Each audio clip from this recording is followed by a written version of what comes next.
ప్రేమ కలిగిన పరలోకపు తండ్రి, గడిచిన కాలం అంతా మమ్మల్ని కాచి కాపాడి తిరిగి మరలా ఈ ఆదివారం మమ్మల్ని ఆరాధించడానికి మీ సన్నిధిలో మమ్మల్ని తీసుకుని వచ్చినందుకు స్తోత్రాలు తండ్రి. ఈ వారం అంతా నేను మీ కొరకు చేసిన ప్రయాణాలలో నాకు తోడుగా ఉన్నారు. క్షేమంగా ప్రతి చోట మీ వాక్యాన్ని వినిపించి తండ్రి, కొద్దిమందిని రక్షణలోనికి నడిపించి తిరిగి మరలా ఆదివారం సంఘంలో మిమ్మల్ని ఆరాధించడానికి తండ్రి, నన్ను సంఘాన్ని క్షేమంగా మీ సన్నిధికి తోడుకొని వచ్చినందుకు స్తోత్రాలు తండ్రి. మీ వాక్యం వినడానికి సిద్ధపడుతుండగా మీ తోడును మీ సహాయాన్ని మాకు అనుగ్రహించమని క్రీస్తు వారి పెరటి ప్రార్థన విన్నపాలు అడిగి వేడుకొంచున్నాము తండ్రి. ఆమేన్. పిల్లరా, చేరువచ్చిన మీ అందరికీ క్రీస్తు నామములో శుభములు వందనములు తెలియజేస్తున్నాను. ఒక మంచి అంశాన్ని ఇవాళ మనం నేర్చుకుందాము. భక్తిహీనుల మాటలను దేవుడు భద్రపరుస్తాడా? ఈ అంశాన్ని మనం ఆలోచిద్దాం. భక్తిహీనుల మాటలను దేవుడు భద్రపరుస్తాడా? పిల్లరా, భూమి మీద ఈ మనుషులు సాక్షాత్తు దేవుని స్వరూపం, దేవుని పోలిక. దేవుడు నాకు పిల్లలు కావాలి అని జగత్తు పునాది వేయబడక మునుపు కోరుకొని ఈ జన్మను అనుగ్రహించాడు. తనకు పిల్లలు పుడతారు అని, తన పిల్లలు వస్తారు అని దేవుడు మనం అనుభవిస్తున్న ఈ అనంతమైన విశ్వాన్ని మనుషుల కొరకు చేసి, తన పిల్లలు భూమి మీద ఒక 60-70 ఏళ్ళు ఆనందంగా సంతోషంగా ఉండాలి అన్న ఉద్దేశంతో దివారాత్రులు కష్టపడి అలసిపోయి ఈ సృష్టిని దేవుడు కట్టాడు. దేవుడు కష్టపడి మనిషిని చేసి ఈ సృష్టి అంతటిని అనుభవించమని ఈ సృష్టిలో రారాజుగా మనిషిని దేవుడు నిలబెడితే, కష్టపడిన దేవుడిని మనిషి మరిచాడు. అనుభవిస్తున్న సృష్టి దేవుడి కష్టమో అని మరిచాడు. నన్ను దేవుడు జగత్తు పునాది వేయబడక మునుపు కావాలనుకున్నాడు కనుక నా జన్మ చాలా గొప్పది, నా గురించి దేవుడు చాలా ఆలోచిస్తాడు, నా గురించి దేవుడు ఎన్నో కలలు కన్నాడు అని మనిషి నిరంతరము దేవుని గురించి తిరిగి ఆలోచించాలి. మనిషి నిరంతరము దేవుడి గురించి ఆలోచించలేదు, కానీ నిరంతరము దేవుడు మనిషి గురించి ఆలోచించాడు. మళ్ళా చెప్తాను, జాగ్రత్తగా వినండి. ఈ సృష్టిలో మనిషిని చేసిన తర్వాత అండి దేవుడు మనుషులను చూడటం ప్రారంభించాడు. ఎప్పుడు చూస్తాడు అంటే నిరంతరము చూస్తున్నాడు మనిషి యొక్క. తన చూపును పక్కకు తిప్పుకోకుండా, తన మనసులో సెకండ్ థాట్ పెట్టుకోకుండా, కేవలం మనుషులను గురిపెట్టి, మనుషులను లక్ష్య పెట్టి దేవుడు ఎదురు చూస్తున్నాడు. నిరంతరము దేవుడు మనిషిని చూస్తాడు తప్ప తిరిగి మనిషి నిరంతరము దేవుడి గురించి ఆలోచించడు, చూడడు. ఆయన ధ్యాస అనేది తక్కువ.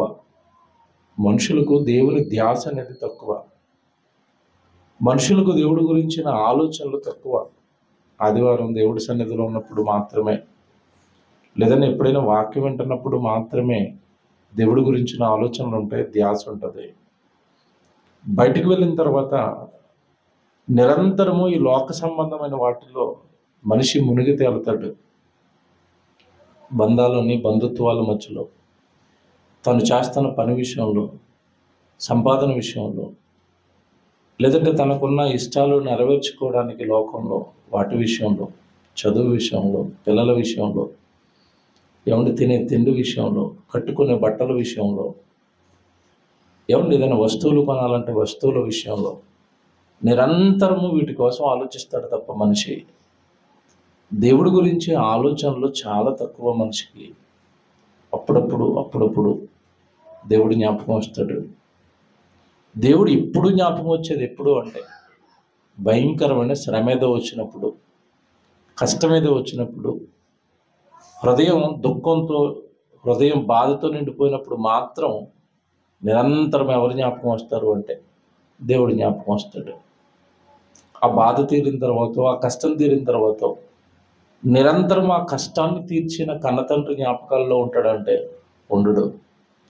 నిజంగా దేవుడు పడుతున్న మనోవేదన అండి ఇది. నేను చెప్తున్న ప్రతి మాట దేవుడు పడుతున్న మనోవేదన అనుభవిస్తున్న ఆయనకి ఎలా ఉందో అనిపిస్తుంది. చెబుతున్న మాకే ఎలా ఉంటే అనుభవిస్తున్న దేవుడికి ఎలా ఉంటుందో అనిపిస్తుంది. దేవుడు నిరంతరము మనిషిని చూస్తాడు. నిరంతరము ఏం మాట్లాడుతున్నావో చూస్తాడు. మీరు ఎంతకాలం దేవుడు అనగానే భక్తులు మాట్లాడుకునే మాటలు మాత్రమే భద్రపరుస్తాడు అని అనుకున్నారేమో. అలా మీరు ఒక మాట చదువుతారు బైబిల్లో ఎప్పుడు కూడా, యెహోవా యందు భయభక్తులు గలవారు మాట్లాడుకుంటుంటే యెహోవా చెవియొగ్గి వాటిని ఏం చేస్తాడు? ఆలకిస్తాడు. వారికి జ్ఞాపకార్థంగా మాటలన్నీ రాస్తాడు. మలకి గ్రంథంలో మీరు చాలాసార్లు చదువుకున్నారు ఇది. ఒకసారి చూస్తారా? అంటే భక్తుల మాటలు మాత్రమే భద్రపరుస్తాడా? భక్తులు మాట్లాడుకునేవి మాత్రమే దేవుడు వింటాడా? ఇది ఈరోజు మనం ఆలోచిద్దాం. మలకి గ్రంథం ఒకసారి తీస్తే మీరు 3వ అధ్యాయము 16వ వచనం చూద్దాం. మలకి గ్రంథం 3వ అధ్యాయం 16వ వచనం. అప్పుడు యెహోవా యందు భయభక్తులు గలవారు ఒకరితో ఒకరు మాట్లాడుకొనుచుండగా యెహోవా చెవియొగ్గి ఆలకించెను. ఎవరు మాట్లాడుకుంటే చెవియొగ్గుతున్నాడు దేవుడు? యెహోవా యందు భయభక్తులు కలవారు అన్నట్టు చూడండి. అంటే దేవునికి భయపడేవారు. ఏమన్నా మాట్లాడుతాను, అసలు ఇప్పుడున్న సొసైటీలో దేవుడికి భయపడేవాడు ఉన్నాడు అంటారా? ఉన్నారా? అక్కడక్కడ భక్తిపరులు ఉంటారేమో, అక్కడక్కడ అది కూడా. భయపడే వాళ్ళు ఉన్నారా? దేవుడు అంటే నాకు భయం ఉంటారండి? దేవుడు అంటే నాకు భయం అన్న వాళ్ళు ఎంతమంది ఉంటారు? అంటే భక్తి ఉంటే సరిపోదు అనమాట. దేవుడి దగ్గర ఏం కూడా ఉండాలి? భయం. దేవుడి కార్యక్రమం అంటే భయం, దేవుడి వాక్యం అంటే భయం, దేవుడి సన్నిధి అంటే భయం, దేవుడి కోసం ఏదైనా మనం ఒక తప్పు పని చేస్తే భయం. భయం ఎవరికి ఉంటుంది దేవుడి పట్ల? ఎప్పుడు కూడా పరలోకానికి అర్హులు ఎవరని చెప్పింది బైబిల్ అంటే భయభక్తులు కలిగిన వారు అంగీకరింపబడతారు. అంటే పరలోకాన్ని చూడాలి అంటే భక్తి ఉంటే సరిపోదు, ఏం కూడా ఉండాలి? భయం. దేవుడు అంటే భయం. ఈ మాట మాట్లాడితే ఏమంటాడో, నేను దేవుడి సన్నిధికి దూరంగా ఉంటే ఏమంటాడో భయం. ఇక్కడ దేవుడు పలుకుతున్న మాట మీరు 16వ వచనంలో చూడండి. ఎవరు మాటలు వింటాడంటే భక్తులందరూ మాటలు వింటాడు అని రాయలేదు అక్కడ. యెహోవా యందు భయభక్తులు కలిగిన వారు అంటే భక్తి ఉండాలి ప్లస్ భయం ఉండాలి. చాలా మందిలో భక్తి ఉంటుందండి, భయం ఉంటుందా? భయం అంటే అర్థం ఏంటి చెప్పండి? భయం అంటే అర్థం ఏంటి చెప్పనా? పోనీ మీ హైదరాబాద్లో ఉంటున్నారు కాబట్టి మీకు అర్థమయ్యేటట్టుగా చెప్పనా? మీ ఆఫీస్ టైమింగ్ 8 అనుకోండి, మీరు అక్కడ ఎన్ని గంటలకు ఉంటారు? 7:45కో 7:50కో ఉంటారు. ఎందుకు వెళ్ళారని అడుగుతున్నాను నేను. 7:50కే ఎందుకు వెళ్ళిపోయారు? భయం. ఎవరంటే భయం? ఎవరంటే భయం అండి? బాస్ అంటే భయం, తిడతాడేమోనని. చర్చి 9:30 అనౌన్స్ చేస్తారు. మనం ఎన్ని గంటలకు వస్తాం చెప్పండి? 9:30 అనౌన్స్ చేస్తే 10:30కి వస్తాం. అంటే గంట లేటుగా వెళ్ళినా పర్వాలేదు. ఎందుకంటే ఆయనలాగా భయపెట్టడానికి, తిట్టడానికి దేవుడు ప్రత్యక్షంగా కనపడ్డు కదా. బాస్ అయితే తిడతాడు, దేవుడైతే ఏమంటాడు? నేను నిజంగా చెప్తున్నానండి. రాత్రంతా జర్నీ చేశాను నేను. ఖమ్మం మీటింగ్స్లో ఉన్నాను. వచ్చి పడుకునేసరికి 4:30, 5 అయింది. పడుకునేటప్పుడు కూడా భయపడుతున్నాను నేను. మెలకు వస్తుందో లేదో రేపొద్దున. నిద్ర లేక ఎర్రగా వచ్చిన కళ్ళతో పడుకుని భయపడుతూ పడుకుంటున్నాను. రేపు మెలకు వస్తుందో లేదో. నేను మళ్ళా సన్నిధికి వెళ్తానో లేదో, వాక్యం చెబుతానో లేదో, దేవా నన్ను 7:30, 8 గంటలకి నిద్రలేపోయింది తండ్రి, నిద్రలేపోయింది. భక్తుడికి అలారం అవసరం లేదండి. దేవుడు అంటే భయం ఉన్నవాడికి అలారం అవసరం లేదు. నాకు భయం ఉంది కనుక 8 గంటలకు మెలకు వచ్చింది. భయం లేకపోతే రాత్రి తెల్లవారుజామున రాత్రంతా నిన్నంతా జర్నీ చేసి రాత్రంతా తిరుగు ప్రయాణం చేస్తే ఒళ్ళు ఎలా ఉంటుంది, శరీరం అలసిపోయి నొప్పులుగా ఉంటుంది. నిద్ర లేక పడుకుంటే ఎలా వెళ్ళిపోతాడు చెప్పండి మనిషి? మత్తులోకి వెళ్ళిపోతాడు. భయం లేకపోతే మత్తు నిద్ర వస్తుంది, భయం ఉంటే మెలకు వస్తుంది. మెలకు వచ్చింది, శరీరం లేవదు, బాధపడుతుంది, నిద్ర బుర్ర సరిగా పనిచేయదు, తలపోటు వస్తూ ఉంటుంది, నిద్ర లేపుతాం. కారణం ఏంటంటే దేవుడు అంటే భయం. నేను రావట్లేదు అంటే నన్ను అడిగేవాళ్ళు ఎవరున్నారు చెప్పండి? ఇక్కడ మీరు ఎవరైనా నువ్వు ఎందుకు రావట్లేదు అని అడుగుతారా? కానీ ఒక ఆయన అడుగుతాడు. ఎవరు అడుగుతారంటే దేవుడు. దేవుడికి భయపడాలి, మనుషులకు కాదు. మెప్పు మనుషుల మెప్పు కాదు, దేవుడు మెప్పు. అంటే ఇక్కడ మనం లోతుగా ఆలోచిస్తే మనిషి అనేవాడు భక్తి చేయడం కాదట, దేవుడికి ఏం చేయాలట? భయపడాలి. ఆఫీస్కి డ్యూటీకి వెళ్తున్నప్పుడు బాస్కి ఎలా భయపడాలి. కరోనా వచ్చినప్పుడు రోగం వస్తుందేమోనని ఎలా భయపడ్డాం? భయం. ఏదైనా ఒక పాము మీ ఇంట్లోకి వచ్చిందంటేనో, లేదంటే పాము అలా తిరిగిందంటేనో భయం. ఒక చిరుతపులు అడవిలోంచి ఊర్లోకి వచ్చేసిందంటే భయం. అంతే కదండి?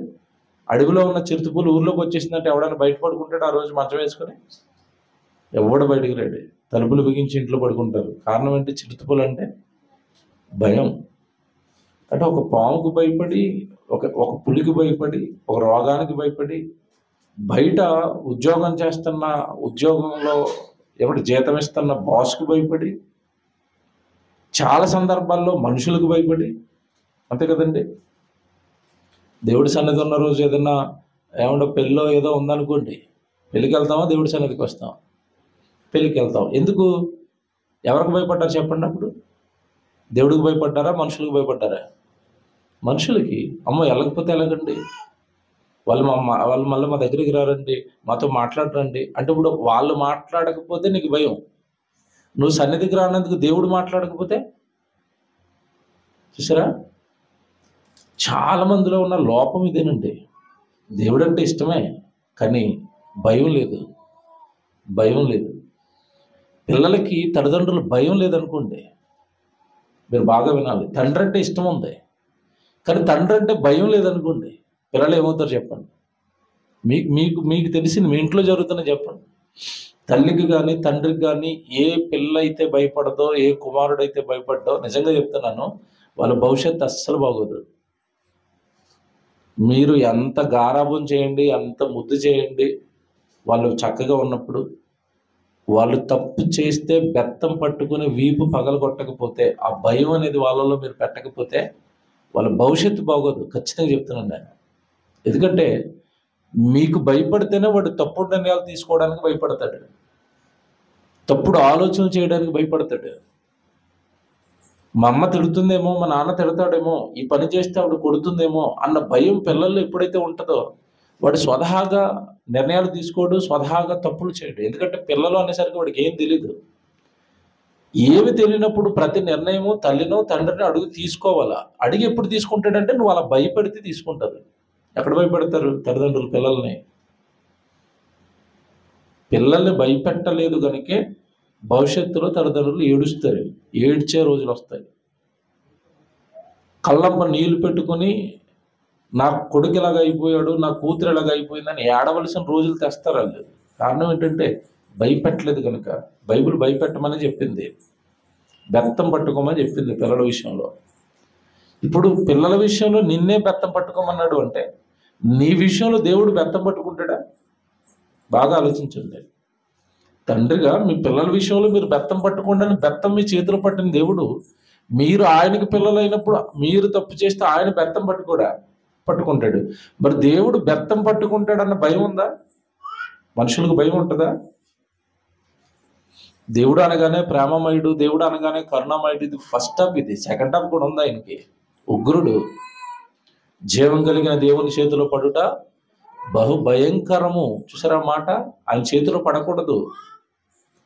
భయం ఉండాలి మనిషికి, దేవుడు భయం ఉండాలి. ఎంత బాగా రాస్తున్నాడు అంటే, అప్పుడు యెహోవా యందు భయభక్తులు గలవారు ఒకరితో ఒకరు మాట్లాడుకొనుచుండగా. అంటే భయము భక్తి కలిగినోడు ఎలాంటి మాటలు మాట్లాడతాడు? చెడు మాటలు మాట్లాడతాడా? తప్పుడు మాటలు మాట్లాడతాడా? సహోదరునికి కానీ, సేవకునికి కానీ, దేవునికి కానీ, సంఘానికి కానీ వ్యతిరేకంగా కానీ, తప్పుడుగా కానీ ఒక్క మాట మాట్లాడతాడా? మాట్లాడడు. దేవుడు వాక్యానికి విరుద్ధమైన మాటలు ఏమైనా మాట్లాడుకుంటారా? భయం ఉన్న వాళ్ళు మాట్లాడుకుంటారండి? మాట్లాడుకోరండి, మాట్లాడుకోరు. ఇక్కడ మీరు లోతుగా ఆలోచిస్తే చాలామంది చూడండి, ఏదైనా ఒక వ్యక్తికి వ్యతిరేకంగా మాట్లాడాలనుకున్నప్పుడు ఆ వ్యక్తి ఎదురుగ్గా ఉన్నప్పుడేమో నువ్వు మంచోడు అంటారు, ఆ వ్యక్తి లేనప్పుడు చెడ్డోడు అని మాట్లాడతారు. ఇది మనిషి నైజం. ఇప్పుడు ఆ వ్యక్తి ఏమనుకుంటాడంటే, ఆ వ్యక్తి ఎదుర్కొన్నప్పుడు మంచిగా మాట్లాడారు కనుక ఆ వ్యక్తి ఎలా ఫీల్ అవుతాడంటే, వీళ్ళందరూ మంచోళ్ళే, నా గురించి బాగా మాట్లాడుతున్నారు అని అనుకుంటారు. అంటే మనుషుల్ని ఇలా మోసం చేయొచ్చు. ముందు ఒక మాట మాట్లాడవచ్చు, అతను లేనప్పుడు ఒక మాట మాట్లాడవచ్చు. ఇక్కడ దేవుడి విషయంలో అవి చెల్లవు. ఎందుకు చెల్లవు? మనం ఎక్కడికి వెళ్ళి మాట్లాడినా ఆయనకి ముందు వెనక ఏమి ఉండవు. నువ్వు ఎక్కడ మాట్లాడినా ఆయనకి వినపడతాయి. అలా అలా అరేంజ్ చేసుకున్నాడు సృష్టిని. చివరికి మనిషి మాట్లాడే మాటలే కాదు, మనుషులు సనుక్కున్నా వినపడతాయి. దేవుడికి వినపడతాయా? సనుగుల్లో అంటే అర్థం ఏంటి చెప్పండి? పైకి సౌండ్ రాకుండా లోపల తిట్టుకోవడాన్ని ఏమంటారు? సనుగు. ఇంట్లో భార్య సనిగిందంటే భర్త కూడా వినపడదు. సిగ్నల్ని బట్టి కనుక్కోవాలి సనుక్కుంటుందని. కానీ దేవుడికి అలాంటి ప్రాబ్లం లేదు. సనిగినా సరే సంహరించాడట, సనిగినందుకు సంహరించాడట. బైబిల్లో ఉందా మాట? ఉంది. అంటే దేవుడు స్పష్టంగా మనిషిని పరిశీలిస్తున్నాడు, మాటలు కూడా పరిశీలిస్తున్నాడు. మీరేం మాట్లాడుతున్నారు? మీరేం మాట్లాడుతున్నారు? మీరేం మాట్లాడుకుంటున్నారు? భార్య భర్తలు ఇంట్లో ఉన్నప్పుడు ఏం మాట్లాడుకుంటున్నారు? సహోదరులు కలిసినప్పుడు ఏం మాట్లాడుకుంటున్నారు? నువ్వు సంఘంలో సన్నిధిలో కూర్చున్నప్పుడు ఏం మాట్లాడుకుంటున్నావు? ఏం ఆలోచిస్తున్నావు? బయటికి వెళ్ళిన తర్వాత ఏం మాట్లాడుతున్నావు? ఏం ఆలోచిస్తున్నావు? ఇవన్నీ దేవుడట చెవియొగ్గి ఆలకిస్తున్నాడట. ఏమంటే ఇక్కడ రాయబడిన మాట భక్తుల గురించి. అంటే భక్తుల గురించి దేవుడు వింటున్నాడు. భక్తులు చెప్పే మాటలు ఎవడు వింటున్నాడు చెవియొగ్గి. ఆ మాటలు ఎప్పుడైతే భక్తులు మాట్లాడుకున్నారో ఆ మాటలు పోకూడదు, ఆ మాటలు నిలవాలి అని చెప్పి దేవుడు ఎంత మంచి నిర్ణయం తీసుకున్నాడంటే, భక్తులు మాట్లాడే మాటల గురించి ఎంత మంచి నిర్ణయం తీసుకున్నాడంటే, వాళ్ళకి జ్ఞాపకార్థంగా నేను ఒక గ్రంథాన్ని రాయాలి అన్నాడు. ఆ కింద చూడండి అదే మాట ఎంత బాగుంటుందో. మరియు యెహోవా యందు భయభక్తులు కలిగి ఆయన నామమును స్మరించుచూ ఉండు వారికి జ్ఞాపకార్థముగా ఒక గ్రంథము ఆయన సముఖమునందు రాయబడెను. దేవుడి దగ్గరట మనుషులు భయభక్తులు కలిగిన వారు మాట్లాడుకునే మాటలట ఒక గ్రంథంగా రాస్తున్నాడట. భక్తుల మాటలు గ్రంథంగా రాస్తున్నాడు, భక్తుల మాటలు గ్రంథంగా రాస్తున్నాడు. ఇక్కడ మీరు బాగా ఆలోచిస్తే దేవుడు మనుషులు మాట్లాడుకునే మాటలు ఆయన సముఖంలో ఒక గ్రంథం రాయించి పెట్టుకుంటున్నాడు ఏంటి? బాగా ఆలోచించండి. మనిషి మాట్లాడుకునే మాటలు గ్రంథస్థం చేయించి దాచుకుంటున్నాడు ఏంటి ఆయన దగ్గర? ఎందుకు దాచుకుంటున్నాడంటే, నా బిడ్డలు నా గురించి మాట్లాడిన మాటలవి. మీకు బైబిల్ చరిత్రలో చూడండి, భక్తులు మాట్లాడిన మంచి మంచి మాటలన్నీ మన కోసం రాయించి పెట్టాడండి. బైబిల్లో ఒక స్త్రీ ఉంటుంది, ఎస్తేరు మహాతల్లి. ఆ రోజు ఆహష్వేరోషు రాజుకు భారీగా ఉంది. ఒకానొక టైంలో యూదులకి ప్రమాదం వచ్చినప్పుడు ఆ యోధ జాతి మొత్తాన్ని రక్షించడానికి రాజు ఆజ్ఞ లేకుండా ఎవరో వెళ్ళకూడదు, కానీ ఈవిడ తెగించి, ప్రాణాలకి తెగించి రాజు దగ్గరికి వెళుతుంది. వెళ్ళేటప్పుడు ఒక మాట అంటదండి, నా ప్రయత్నంగా నేను రాజు దగ్గరికి వెళ్తున్నాను, నా ప్రాణాలు ఉండొచ్చు ఉండకపోవచ్చు. అంటే అర్థం ఏంటంటే, నేను అవసరమైతే చనిపోవచ్చు ఈ ప్రయత్నంలో అన్నది. దేవుడి కోసం లేదా దేవుడు పిల్లల్ని బ్రతికించడం కోసం నేను చేసే ఈ ప్రయత్నంలో నేను బ్రతకొచ్చు చచ్చిపోవచ్చు అన్నదండి. వెంటనే మాట నచ్చేసింది దేవుడికి. రాయండి ఆ మాట, ఎస్తేరు గ్రంథం రాయండి. ఎవడు భూమి మీద చాలా మంది స్త్రీలు ఉంటే ఎస్తేరు పేరుతో గ్రంథం ఎందుకు రాయించాడు దేవుడు? ఎంత మంచి మాట పలికింది తెలుసా నా గురించి. చివరికి అవసరమైతే తన ప్రాణాలు ఇస్తానన్నది. మరి ఆ కుమార్తె జ్ఞాపకార్థంగా గ్రంథం ఉండాలి. ఆ కుమార్తె చేసిన త్యాగం తరతరాలు తరతరాలు తరతరాలు చదువుకోవాలి. రాయండి, రాయండి దేవదత్తులారా, రాయండి, రాసి దాన్ని గ్రంథస్థం చేయండి. పరిశుద్ధాత్మ దేవుడు ప్రేరణతో ఎవరి భూమి మీద మనుషులు రాయండి. ఎస్తేరు గ్రంథం రాయండి. పరలోకంలో రాసుకుంటున్నాడు, దాచుకుంటున్నాడు. భూమి మీద ప్రజలకు అందించాలనుకున్నాడు. పరిశుద్ధాత్మ ప్రేరణతో అవి రాయిస్తున్నాడు. ఇప్పుడు దేవుడు అనగానే మీరు అర్థం చేసుకోవాల్సింది, మనిషిని నిశితంగా పరిశీలిస్తాడు. మాటలనే చెవి యొగ్గి ఆలకిస్తున్నాడు అంటే మనం చేసే క్రియలను మర్చిపోతాడా? పనులు మర్చిపోతాడా? మనం చేసే ప్రయాణాలు మర్చిపోతాడా?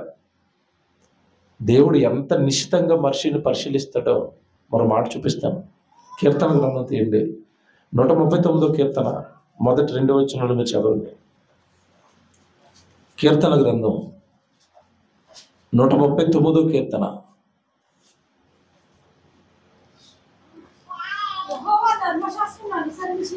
యెహోవా ధర్మశాస్త్రమును అనుసరించి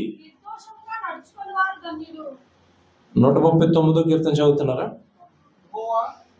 యెహోవా నీవు నన్ను పరిశోధించి తెలుసుకొని ఉన్నావు. ఆ పదం చూసారా? యెహోవా ఏం చేస్తాడట? పరిశీలించి తెలుసుకొని ఉన్నావు అంటే మనుషులను దేవుడు పరిశీలిస్తాడా?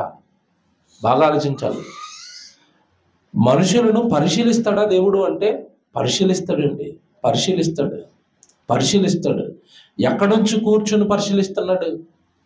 ఇక్కడ చేపెట్టండి మీరు 11వ కీర్తనకు రండి. 11వ కీర్తనకు రండి. 11వ కీర్తన 4వ వచనం చదవండి బైబిల్లో. 11వ కీర్తన 4వ వచనం. యెహోవా తన పరిశుద్ధ ఆలయములో ఉన్నాడు. యెహోవా సింహాసనం ఆకాశమందున్నది. ఆయన నరులను ఇంకెక్కడి నుంచి చూస్తున్నాడండి? ఆకాశం నుండి చూస్తున్నప్పుడు నరులు కనపడరా? ఆకాశంలో నుంచి భూమి మీద చూస్తే నరులు కనపడరా? ఆయన నరులను కన్నులారా చూచుచున్నాడు. తన కను దృష్టి చేత ఆయన వారిని పరిశీలించుచున్నాడు. చూసారా? నేను ఆశ్చర్యపోయినా. అక్కడ మాట ఇక్కడ మాట పక్కన పెట్టుకుని చదివితే కళ్ళతో నిరంతరము చూస్తూ పరిశీలిస్తున్నాడట. దేవుడి కంట్లో నుంచి మనిషి తప్పించుకోగలడా? నువ్వు భూమి మీదకి ఎక్కడికి వెళ్ళినా అక్కడికి దేవుడు కనుచూపు వస్తుంది. సముద్రంలో ఉన్నాడు. నేను చాలాసార్లు చెప్పాను. యోనా సముద్రంలో ఉన్నాడు. చేప కడుపులో ఉన్నాడు. చేప ఏమో సముద్రానికి అడుగునుంది. చేప కడుపులో ఉన్న యోనా గారు మోకాళ్ళు వేసి ప్రార్థన చేస్తే దేవుడు కనపడ్డా? ఏం ప్రార్థన చేశాడో రాయించాడు. అంటే సముద్రంలో ఉన్న కనపడతావు, ఇంట్లో ఉన్న కనపడతావు, రోడ్డు మీద ఉన్న కనపడతావు, నువ్వు తలుపులు బాగా బిగించేసుకుని లోపల ఏ పాపం చేసినా కనపడతావు. ఆయన దృష్టికి కనబడని సృష్టం ఏది లేదు. సృష్టిలో ఏది కూడా ఆయన కనుచూపును అడ్డుకోలేదండి. ఇప్పుడు చూడండి, మనుషులు పాపం చేయాలంటే బహిరంగంగా చేయరు. ఎక్కడ చేస్తారు? రహస్యంగా గదిలోకి వెళ్ళిపోయి ఎవరు కనపడకుండా తలుపులు వేసుకుని ఏదో పాపం చేస్తారు. వాళ్ళు ఏమనుకుంటారంటే మమ్మల్ని మనుషులు చూడటం లేదని. మనుషులు చూడటం లేదు. ఎవరు చూడకూడదో ఆయన చూస్తున్నాడు. ఎవరు? దేవుడు. అంతే కదండి. ఆయన చూడకూడదు. అలాంటి పాపాలు చూడకూడదు ఆయన. కానీ నువ్వు పాపం చేస్తున్నావు, నన్నెవరో చూడట్లేదు అనుకుంటున్నావు, కానీ చూడవలసిన ఆయన చూస్తున్నాడు. లోకంలో ఒక సామెత ఉంటుందండి.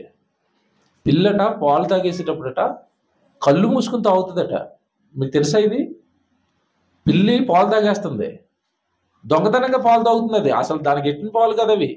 ఓనరవో లేదా పక్కింటోడివో దొంగచోటుగా చొరపడి పాలు తాగేస్తుంది. పాలు తాగేస్తున్నప్పుడట కళ్ళు మూసుకుని తాగుతుందట. అంటే దానికి అది ఏం ఫీల్ అవుతుంది ఇప్పుడు? కళ్ళు మూసుకుంటే నన్ను ఎవడో చూడట్లేదా? నడ్డి మీద కర్రపడి నడ్డి ఇరిగిపోయేంత వరకు తెలియట్లేదు దానికి ఓనర్ చూస్తున్నాడని.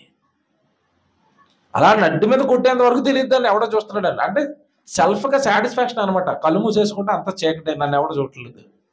గదిలోకి వెళ్ళి తలుపేసేసుకుంటే ఇప్పుడు నన్ను ఎవడో చూడటం లేదు.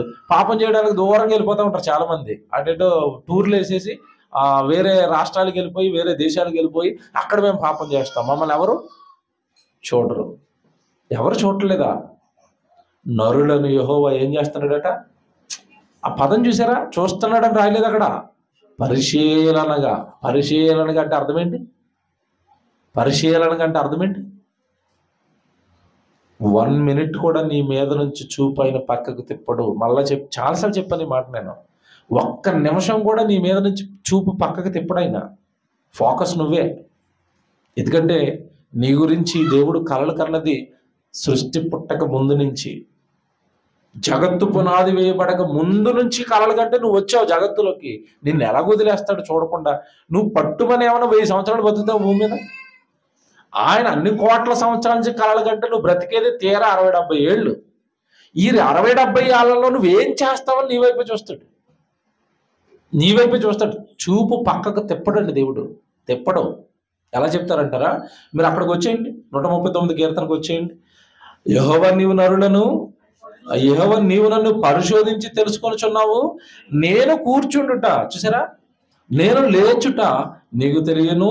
నాకు తలంపు పుట్టక మునిపే నీవు నా మనస్సును గ్రహించుచున్నావు.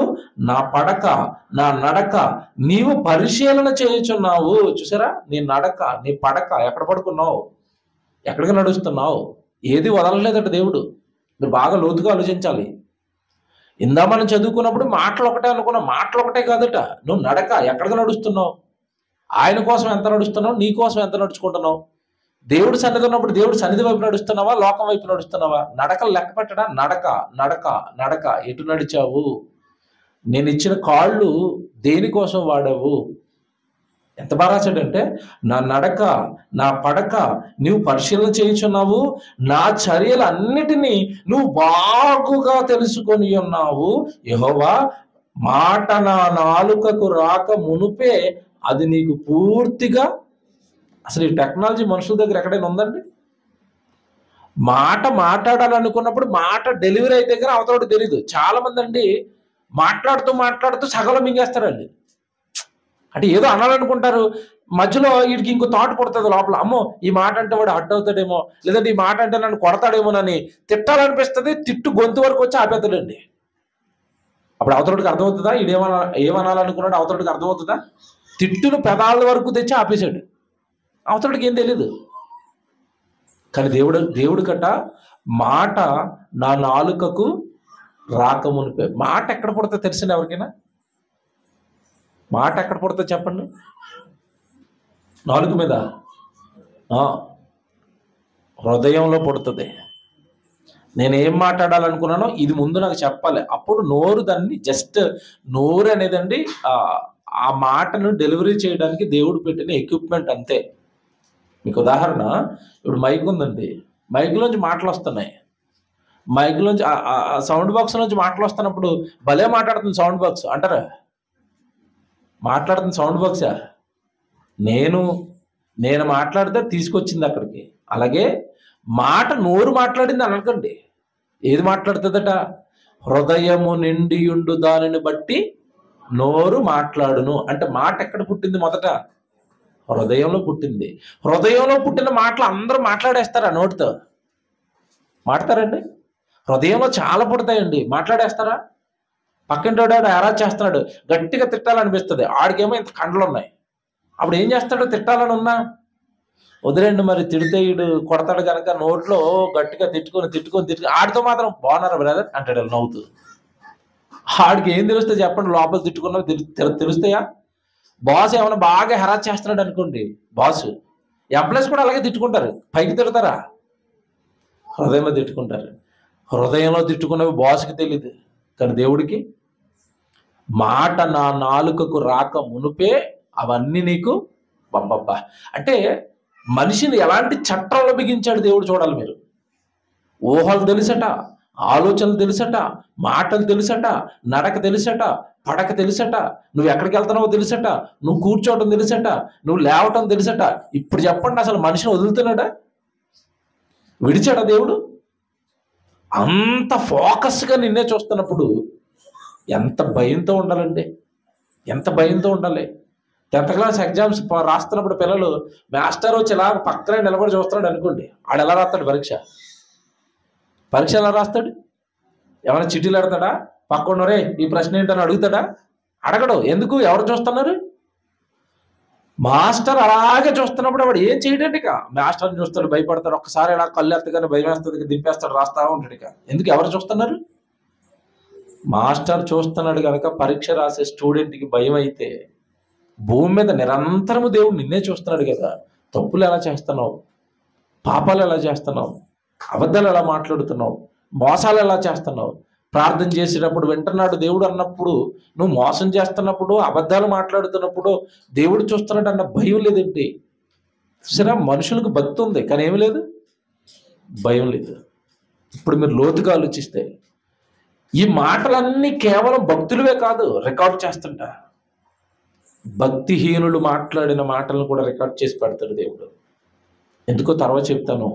అసలు భక్తిహీనులు మాటలు రికార్డ్ చేస్తాడు దేవుడు అంటే, భక్తుల మాటలేమో గ్రంథస్థం చేయించి దాని దగ్గర పెట్టుకుంటున్నాడు, భక్తిహీనులు మాత్రం రికార్డింగ్ చేయించి పక్కన పెట్టాడు. భక్తిహీనులు మాట్లాడుతున్నా కూడా దాస్తాడట. యోధ పత్రికలు అండి, జాగ్రత్తగా రాసుకోండి. వచనం ప్రకటన గ్రంథానికి ముందున్న పుస్తకం ఇది, 1వ అధ్యాయం ఉంటుంది. ఈ అధ్యాయంలో అంటే దేవుడు చెప్పాలనుకున్నదండి, భక్తిహీనులు అంటే దేవుడి కొరకు బ్రతకడానికి భక్తిలోకి వచ్చి మధ్యలో చేజారిపోయిన వాళ్ళు, భక్తి జీవితాన్ని ప్రారంభించి ఈ లోక ఆశలకో లేదా లోక పాపాలకో బానిసలై భక్తి జీవితాలను మధ్యలో ముగించుకున్న వారి గురించి ఈ గ్రంథం, ఈ యోధ గ్రంథం అనేది రాశారు. యోధ గారు అనుకున్నారట, రక్షణ గురించి రాయాలనుకున్నాడట. యోధ గారు చెప్తారు, ఈ పత్రిక రాయాలనుకున్నప్పుడు నేను రక్షణ గురించి రాయాలనుకున్నాను, కానీ దేవుడు అన్నాడట, రక్షణ గురించి చాలా మంది రాశారు నాయన, అపోస్తలులు అందరూ రక్షణ గురించి రాశారు, నువ్వు రక్షణ గురించి కాదు, భక్తిహీనులకు జరగబోయే భయంకరమైన తీర్పు గురించి నువ్వు రాయాలని చెప్పాడట. అంటే ఈ అధ్యాయం అంతా ఎవరి గురించి అంటే, దేవుడిని నమ్మి దేవుడిలోనికి వచ్చి దేవుడి వాక్యం ఎరిగి తీర్పు ఉందని తెలిసి, జన్మ దేవుడిదని తెలిసి, మరణం తర్వాత పాపం చేస్తే నరకంలో వేస్తాడని తెలిసి, అన్నీ తెలిసి కూడానండి భక్తి జీవితాన్ని నాశనం చేసుకున్న వారి జాబితా ఇది. దేవుడికి విరుద్ధంగా బ్రతికిన వారి జాబితా ఇది. ఈ యోధ పత్రిక అనేసరికి చాలా భయం వేస్తుంది మీరు లోతుగా చదివితే. విడిచిపెట్టాడు దేవుడు ఎవరిని అని అర్థమవుతుంది. ఎక్కడి నుంచి మొదలు పెట్టాడు ఇది అంటే, ఇదిగో దూతలు ఉన్నాయి కదా, పరలోకంలో ఉన్న దూతలు, దేవుడు దూతలు తప్పు చేస్తేనే ఊరుకోలేదు అని ప్రారంభించాడు 7వ వచనంలో.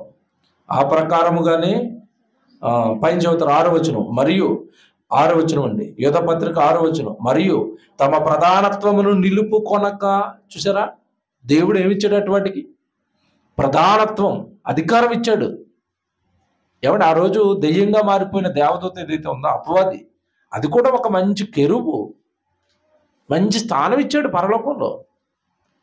మంచి స్థానం ఇస్తే, అధికారం ఇస్తేనట, దాన్ని అది నిలబెట్టుకోలేదట. నిలుపుకొనక, తమ ప్రధానత్వమును నిలుపుకొనక అంటే దేవుడిచ్చిందా అని నిలబెట్టుకోకుండా పడగొట్టుకున్నారండి. వదులుకుంటా, చాలామంది పోగొట్టుకుంటారు అలాగా. తెలియక, దాని విలువ తెలియక, దాని ఖ్యాతి తెలియక, దాని గొప్పతనం తెలియక. దేవదూతలకి పరలోకంలో దేవుడు ఒక మంచి స్థానాన్ని ఇస్తే పడగొట్టుకున్నారట, పోగొట్టుకున్నారట. ఎంత బాగా రాస్తున్నాడు 6వ వచనంలో అంటే, మరియు తమ ప్రధానత్వమును నిలుపుకొనక తమ నివాస స్థలములను విడిచిన దేవదూతలను మహాదినమున జరుగున తీర్పునకు కటిక చీకటిలో నిత్య పాశములతో ఆయన బంధించి భద్రం చేశాడు. అంటే పరలోకంలో ఉన్న ఆ స్థానాన్ని నిలబెట్టుకొని ఆ దేవదూతలను సహితము విడిచిపెట్టకుండా పాతాళంలో పాశాలతో బంధించేశాడట. కట్టిక చీకటిలో, చీకటి బిలంలో, భయంకరమైన వేదనతో ఇప్పటికీ దేవదూతలు అక్కడ అరుస్తూనే ఉన్నాయి. మీరు అందుకే చూడండి, యేసుక్రీస్తుల వారి కాలంలో శాంపుల్గా కొన్ని అవసరమై కొన్ని దెయ్యాలను బయటకు వదిలాడు సేన.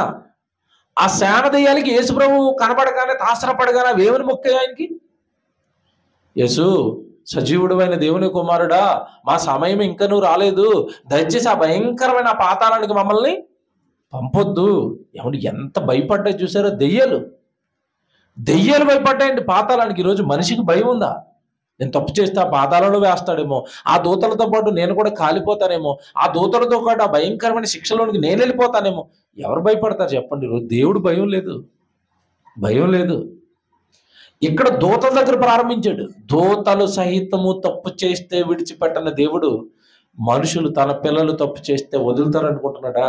వదలరు. కయ్యను నడిచిన మార్గాన మనం నడవకూడదు అంటాడు. కిందకి వెళ్ళేసరికి సొదొమ గొమొర్రా పట్టణాలలో ఉన్న వాళ్ళు వ్యభిచారం చేశారు అంటాడు. 11వ వచనానికి వెళ్ళేసరికి చూడండి, 11వ వచనానికి వారు కయ్యను నడిచిన మార్గమును నడిచేది. ఏమండి, బహుమానము పొందవలని బిలాము నడిచిన తప్పు త్రావలో ఆతురతగా పరిగెత్తిరి. కోరాహు చేసినట్టు తిరస్కారము దైవజనుడైన ఆ రోజు మోషే గారి మీద కోరవ కుమారులు చేసిన తిరస్కారం, కోరవ చేసిన తిరస్కారం, వీటన్నిటిని జ్ఞాపకం చేస్తున్నాడండి. అంటే బైబిల్ చరిత్రలో భక్తిహీనులుగా మారిపోయిన వాళ్ళు వీళ్ళందరూ, కయ్యూను కానీ, బిలాము కానీ, ఒక కోరహు కానీ, వీళ్ళందరూ భక్తిహీనులుగా మారిపోయారు. భయం లేదు వాళ్ళకి, దేవుడు భయం లేకుండా తిరగబడ్డారు ఆ రోజు. ఆ తిరగబడిన వారి జాబితా రాయించాడు. లోకాశల్లో పడి దేవుడికి దూరం అయిపోయిన వారి జాబితా రాయించాడు. జాగ్రత్తగా వినండి, ఈ జాబితా అంతా రాయించట ఈ భక్తిహీనులు ఎవరైతే ఉన్నారో వీళ్ళు మాట్లాడిన మాటలను కూడా భద్రం చేశారట. ఎందుకంటే ఎందుకు భద్రం చేశారో చెప్తాడు తర్వాత. 14వ వచనానికి వెళ్ళిపోదాం. ఆదాము మొదలుకొని 14వ వచనం, ఆదాము మొదలుకొని 7వ వాడైన హానోకు కూడా వీటిని గూర్చి ప్రవచించుచు ఇట్లనెను, ఇదిగో అందరికీ తీర్పు తీర్చుటకును. అండర్లైన్ చేసుకోండి, ఇది తీర్పు ఎవరికి ఉంటుందట? అందరికీ.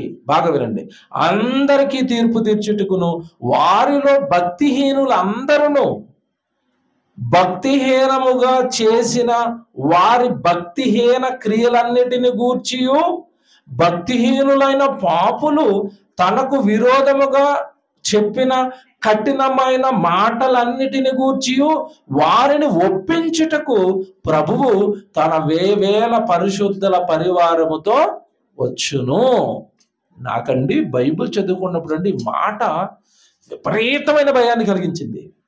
ఏంట భయం అంటే, భక్తిహీనులు మాట్లాడిన భక్తిహీనమైన మాటలన్నిటిని గురించి ఒప్పించడానికట యేసుక్రీస్తుల వారు వేవేల తన దూతల పరివారంతో తీర్పు తీర్చడానికి వస్తున్నాడట. ఆ వచ్చే దినాన్నట భక్తిహీనులు మాట్లాడిన మాటలన్నిటిని గురించి తీర్పు తీరుస్తాడట. ఉందా అలా బైబిల్లో? అంటే దేవుడికి విరుద్ధంగా, దేవుడి వాక్యానికి విరుద్ధంగా మనం ఏమైనా మాట్లాడితే, లేదా భక్తిహీనంగా మనలోకి ఏమైనా భక్తిహీనమైన మాటలు వస్తే, వాక్యానికి విరుద్ధమైన మాటలు మనలోకి ఏమైనా వస్తే, మనం అనుకుంటా మాట్లాడేసాం, ఎవడో విన్నాడు, లేదంటే ఎవడో వినలేదంటే ఆ మాట గాల్లో కలిసిపోయిందని మనం అనుకుంటున్నాం. కలిసిపోవట్లేదట. ఆ మాటలన్నిటిని గూర్చి ఒప్పించడానికి ఎవరు వస్తారట? యేసు వస్తారట. ఆ మాటలన్నిటి గురించి ఒప్పిస్తానన్నాడు అంటే ఆ మాటలన్నీ ఆయన దగ్గర ఉంటున్నాయి ఇప్పుడు. బా, ఈ ప్రసంగం మీకు కరెక్ట్గా అర్థం అవ్వాలి. అర్థమైతే నోరు విప్పాలంటే భయపడతారు, మాట మాట్లాడాలంటే భయపడతారు. భక్తిహీనంగా మాట్లాడిన ప్రతి మాట, అంటే వాక్యానికి విరుద్ధంగా, దేవుడికి విరుద్ధంగా మనం ఏ మాట మాట్లాడినా దాన్ని పట్టేస్తాడట దేవుడు. నువ్వు ఈ మాట మాట్లాడావు కదా, నీ సంగతి చెప్తాను. అప్పుడప్పుడు చూడండి, బాసు నువ్వేదో అన్నావట కదా నా దగ్గర, ఎవరి దగ్గర నీ సంగతి చెప్తాను అన్నాడు అనుకోండి, గుండెల్లో రైళ్లు పరిగెట్టవండి. జీతం ఆపేస్తాడేమో, జీతం తగ్గించేస్తాడేమో, ఉద్యోగం తీసేస్తాడేమో. ఎవడు ఎంత భయపడతాడండి? నీ సంగతి చెప్తాను, నువ్వేదో మాట్లాడేవట కదా అన్నాడు అనుకోండి, ఎలాగుంటుందండి? పోనీ మనకి బాగా ఇష్టమైన వాడు ఎవరైనా, మనం బాగా ఎవరినైతే ప్రేమిస్తామో వాళ్ళు ఎవరైనా, నువ్వు నా గురించి ఏదో తప్పుడు మాట మాట్లాడేవాడు కదా, నీ సంగతి చెప్తానులే అన్నారు అనుకోండి, మనకి బాగా ఇష్టమైన వాళ్ళు, మన మనసు ఎలా ఉంటుందండి? నేను ఏమనేసానో, నాకు తెలియకుండా అనేసానేమో, మనిషిని బాధ పెట్టిందేమో, ఓ కకలవికలం అయిపోతాం కదండి. ఆ మాట ఏంటో తెలిసే వరకు మనకి ఏముంటుంది? టెన్షన్. ఏమన్నాను నేను, పొరపాటు నోరు జారేసానా, లేదంటే ఎవరి గురించైనా తప్పుడుకి ఈయన గురించి చెప్పేశానా, ఏమన్నాను నేను అంటే మనిషి ఎలా అంటాడంటే, మాట అంటాం, అనేసిన మాట మర్చిపోవటం. అంతే కదండి మనిషి తత్వం. మనిషి తత్వం ఎలా ఉంటుంది? మాట్లాడతాడు, ఏం మాట్లాడాడో గుర్తుపెట్టుకుంటాడా? చాలా మంది దేవుడికి మాట ఇస్తారు, నేను అది చేస్తాను ఇది చేస్తానని. ఇచ్చిన మాట గుర్తుపెట్టుకుంటారా? ఏముండదు.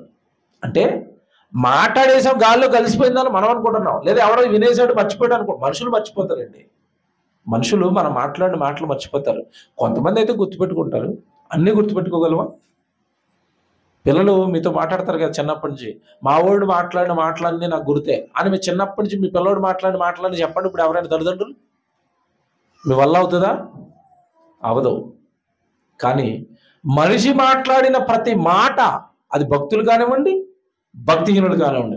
భక్తులు మాట్లాడితే జ్ఞాపకార్థ గ్రంథంగా రాయించి పెట్టుకున్నాడట ఆ మాటలు మళ్ళా చూసి. ఎందుకంటే గ్రంథస్థం అయిపోతే ఎస్తేర్ ఈ మాట మాట్లాడిందా, అబ్రహాం ఈ మాట మాట్లాడాడా, నా కొడుకు యేసుక్రీస్తుల వారు ఈ మాట మాట్లాడారా, అపోస్తులు ఈ మాటలు మాట్లాడారా. ఎందుకంటే వాళ్ళంతా భక్తిపరులు కదండి. వాళ్ళు మాట్లాడిన మాటలు గ్రంథస్థం చేయించాడట. వాటిని అస్తమాటు చూసుకుని ఆనందపడుతున్నాడట. కానీ భక్తిహీనుడు మాట్లాడిన మాటలు మాత్రం గ్రంథం లేదు, మొత్తం మీద ఎక్కడో రికార్డింగ్ చేయించి పెట్టాడు. ఆ రికార్డ్ చేయించిన మాటలన్నిటిని పట్టుకొని వచ్చాట తీర్పు తీరుస్తారట. అటువంటి మనం ఎంత భయంతో ఉండాలి చెప్పండి. మాట విషయంలో ఎంత భయపడాలి. భక్తుల మాటలు కాదు రికార్డ్ చేయడం దేవుడు, భక్తిహీనుల మాటలు కూడా దాచేస్తున్నాడు. భూమి మీద ఇక్కడ ఒక మాట రాశాడు, భూమి మీద 7వ వాడు, అదేనా రాశాడు, ఆదాము మొదలుకొని 7వ వాడైన హనోకు కూడా వీటిని గురించి ప్రవచించారంటే ఆదాము మాట్లాడిన మాటలు, హవ్వమ్మ మాట్లాడిన మాటలు, కయ్యను మాట్లాడిన మాటలు, చివరికి 7వ వాడైన హనోకు మాట్లాడిన మాటలు కూడా దేవుడి దగ్గర ఉన్నాయా? ఉన్నాయి. అంటే భూమి మీద మనుషులు మాట్లాడిన మాటలన్నీ దేవుడి దగ్గర ఉంటాయా? ఏమన్నా ఒకసారి స్టోరేజ్ ఆలోచించండి మీరు. ఇప్పుడు జీబీలు అయిపోయినాయి, తర్వాత జీబీ అయిపోయిన తర్వాత పెద్దది ఉంటుందండి హార్డ్ డిస్క్, టీబీ టెరాబైట్, అంతేనా?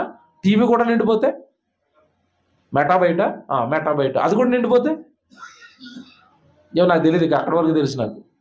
ఇదంతా నిండిపోతే ఈ మధ్యకాలంలో ఎవడొచ్చింది, క్లౌడ్ స్టోరేజ్ అని ఒకటి వచ్చింది.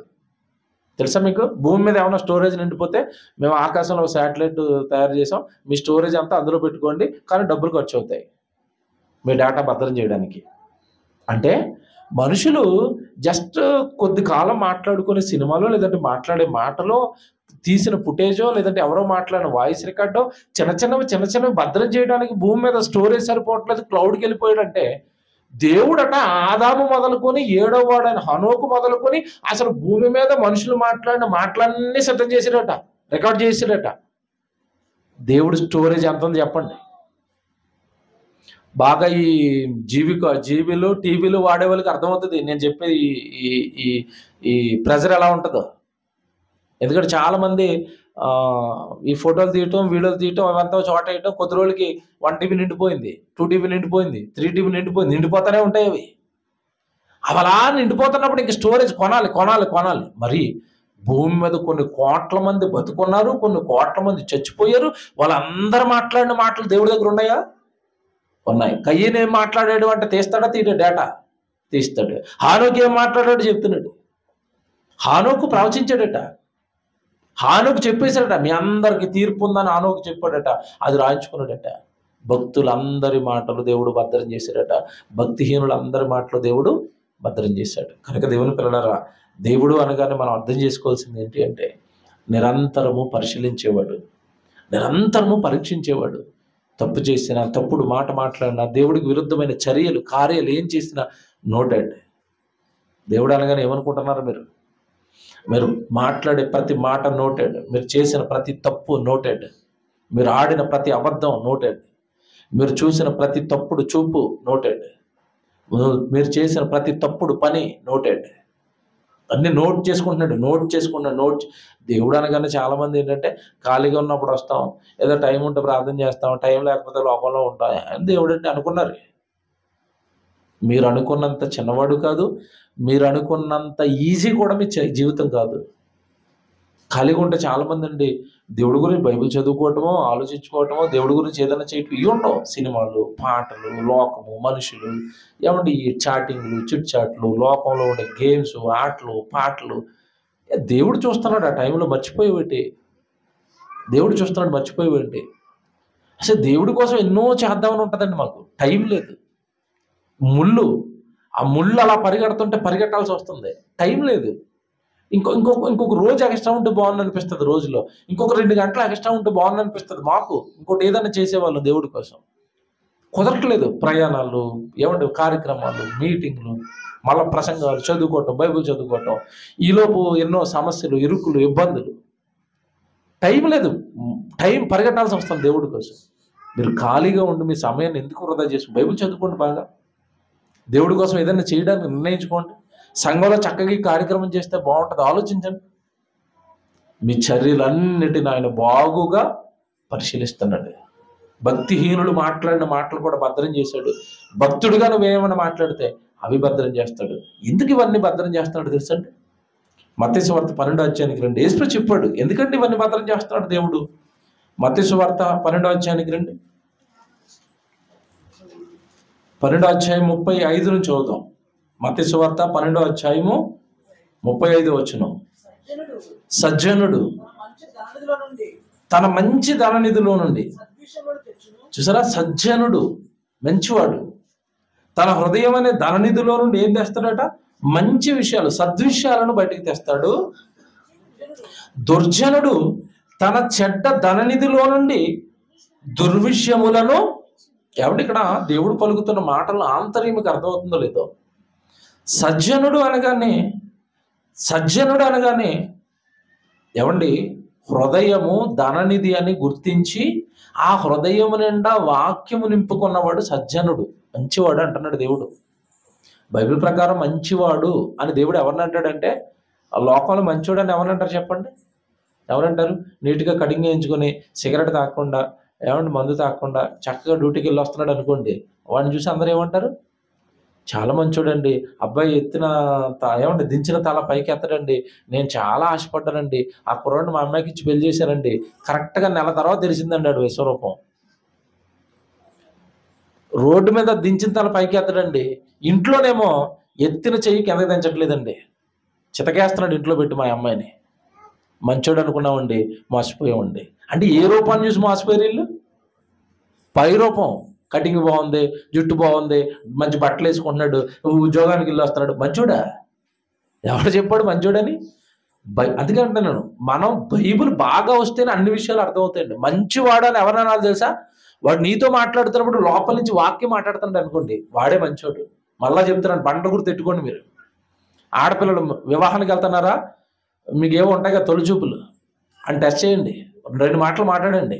2 మాటలు ఒక మాట బైబిల్ గురించో దేవుడి గురించి వచ్చింది అనుకోండి, 50 మార్కులు వేయొచ్చు. అసలు ఏమీ లేకుండా నువ్వు ఉద్యోగం ఎంత చేస్తున్నావు, నీకు ఈఎంఐలు ఉన్నాయా, బంగారం ఎంత ఉంది అన్నాడు అనుకోండి, వెంటనే ఎంటిటీ పెట్టి వచ్చేయండి వెనక్కి. దొంగడు చంపేస్తాడు మిమ్మల్ని తర్వాత. కరెక్ట్గా బైబిల్ తెలిసి చెప్తున్నాను నేను. సజ్జనుడు అనగానే వాడు హృదయం నిండా వాక్యము నింపుకున్నవాడు. తల్లిదండ్రులు కూడా పిల్లలకి పెళ్లి చేస్తున్నారా, టెస్ట్ ఇలా చేసుకోండి. కుర్రాడు తేవాలనుకుంటున్నారా, లేదా ఆడపిల్లని తీసుకురావాలనుకుంటున్నారా, టెస్ట్ ఇలా చేయండి. వాడి హృదయంలో ఏముంది, వాడు ఏం మాట్లాడుతున్నాడు. సజ్జనుడు మంచివాడట, తన ధననిధిలో నుండి ఏం చేస్తాడట? ఏమంటే నాకు తెలిసిన ఒక మ్యాచ్ అండి, నేనే కుదిర్చాను అమ్మాయిని అబ్బాయిని. అబ్బాయి మంచివాడు నాకు తెలుసు, అమ్మాయి అప్పుడప్పుడు దేవుడిలోకి వస్తుంది, ఒబీడియంట్గా ఉంటుంది, చెప్పిన మాట వింటుంది. నేనే కొంచెం ముందు అడిగేసి మీ ఇద్దరికి వివాహం అయినా అంటే ఇటు అబ్బాయి వాళ్ళు ఒప్పుకున్నారు, కాబట్టి అమ్మాయి వాళ్ళకి ఇష్టం లేదు, మేమేమో మా అమ్మాయిని అన్నారు. ఈ అమ్మాయికి ఏమో ఈ అబ్బాయి భక్తిగా ఉండటం, చక్కగా దేవుళ్ళో ఉండటం నచ్చేసింది. ఈ అమ్మాయికి లేదు, నేను అబ్బాయినే పెళ్లి చేసుకుంటానంటుంది అమ్మాయి. ఈ పంచాయతీ కాస్త ఇంట్లోకి వెళ్ళింది. నాకు ఫోన్ చేశారు. నాకు ఫోన్ చేస్తే నేను ఒకటే మాట చెప్పాను, మీరు ప్రపంచంలో ఎంత వెతికిన ఇలాంటి మంచి అబ్బాయి మీకు దొరకడు, వాడు మంచోడు, నాది గ్యారంటీ. మీరు నన్ను చూసి పెళ్లి చేయండి, వాడికి ఏదైనా మీ అమ్మాయి విషయంలో తప్పుడుగా ఉన్నాడంటే నాది గ్యారంటీ, నేను ముందు నిలబడతానని చెప్పాను. వాళ్ళకి ఒక 70-80% నమ్మకం వచ్చింది. అమ్మో దైవజనుడు మంచోడు అంటున్నాడంటే మంచి కుర్రాడే. తర్వాత ఎందుకని మంచి కుర్రాడు ఒకసారి రండి అన్నారు. వెళ్ళాడండి మాట్లాడడానికి వెళ్ళినప్పుడు అండి నాకు తెలుసా కుర్రాడు మంచోడని. వాళ్ళేమో లోకం గురించి మాట్లాడుతున్నాడు, ఈ కుర్రాడు ఏం మాట్లాడుతున్నాడు తెలుసా? మీరు బాప్తీసం తీసుకున్నారా, మీ ఇంటి ముందు గ్రౌండ్ చాలా బాగుందండి, మా సీనాన్ని తీసుకొచ్చి 3 రోజులు మీటింగ్ పెడితే అదిరిపోతే ఇక్కడ అంటాడట. వెళ్ళింది దేనికి వెళ్ళాడు? పెళ్లి చూపులకి. అక్కడికి వెళ్ళి మాట్లాడుతున్నది ఏంటి? మీ ఊర్లో చర్చ్ ఉందా, మీరు రక్షణ పొందారా, ఇక్కడ మీటింగ్ పెడితే బాగుంటుంది, మీరు బాప్తీసం. ఏమంటే ఆ మాటలన్నీ చూసంటే వాళ్ళు పిచ్చోళ్ళు అయిపోయారు. అన్నయ్య మీరు నిజంగా మీరు చెప్పింది వాస్తవం, కుర్రోడు నెంబర్ 1 దేవుడి గురించి తప్ప ఏమీ మాట్లాడటం అన్నయ్య, చాలా వందనాలని పెళ్లి చేశారు. బాగున్నారండి. అంటే సజ్జనుడు అనగానే చాలా మందికి ఇది కూడా తెలియదండి. బైబిల్ చదువుకోకండి, మనకేం తెలియట్లేదండి, చదువుకోము, ఆలోచించుకోము మనం. సజ్జనుడు తన హృదయములో నుండి, తన ధనాగారంలో నుండి ఏం తీస్తాడట? సద్విషయాలు. మంచి అనగానే దేవుడి గురించి మాట్లాడేవాడు మంచివాడు, వాక్యం గురించి మాట్లాడేవాడు మంచివాడు. అలా మాట్లాడగలిగిన నాడు కిందకి లేసరికి అంటాడు, మంచి విషయాలు మాట్లాడుతున్నాడా, ఇప్పుడు మంచి గురించే మాట్లాడుతున్నాడా, డబ్బని, అప్పులని, నేరాలని, ఘోరాలని మాట్లాడుతున్నాడా, వాడు దుర్జనుడు. చెప్పేస్తాడు కిందకి వెళ్ళేసరికి. దుర్జనుడు తన చెడ్డతన నిధిలో నుండి దుర్విషయాలు, చెడ్డ విషయాలను బయటికి తెస్తాడు. 36, నేను మీతో చెప్పున్నది ఏమనగా, నేను అనగానే ఎవరు చెప్తున్నారు ఇది ఇప్పుడు? ఎవరు? యేసు ప్రభు చెప్తున్నాడు. జాగ్రత్తగా వినండి, యేసు ప్రభు చెప్తున్నాడు, నేను చెప్తున్నాను అన్నాడు. ఎవడ మాటలు మీరు అలా చదువుతారో లేదో నేను ఎలాగే చదువుతాను. నేను మీతో చెప్పున్నది ఏమనగా అంటే ఇప్పుడు యేసు చెప్పాడంటే అది 100కి 200% గ్యారంటీ. ఆయన ఏం చెప్పినా సరే నేను చెప్తున్నాను ఇప్పుడు మీతో అన్నాడు. ఏం చెప్తాడు ఇంతకీ? నేను మీతో చెప్పున్నది ఏమనగా, మనుషులు పలుకు ప్రతి వ్యర్థమైన ప్రతి మాటను గూర్చి విమర్శ దినమున లెక్క చెప్పవలసి ఉండును. నీ మాటలను బట్టి నీతిమంతుడు అని తీర్పు పొందుదువు, నీ మాటలను బట్టియే అపరాధివని తీర్పు పొందుదు. అంటే ఇప్పుడు మనకి పరలోకాన్ని కానీ నిత్య నరకాన్ని కానీ మనకు సిద్ధం చేసేవి ఏవి చెప్పండి? ఇప్పుడు ఏవి? మాట. మనం ఏమనుకున్నామంటే 4 ఆడుతుంది కదా, పేదాలు ఉన్నాయి కదా, నువ్వు రోజుకు 100 మాటలు మాట్లాడేస్తున్నావు. జాగ్రత్త, జాగ్రత్త.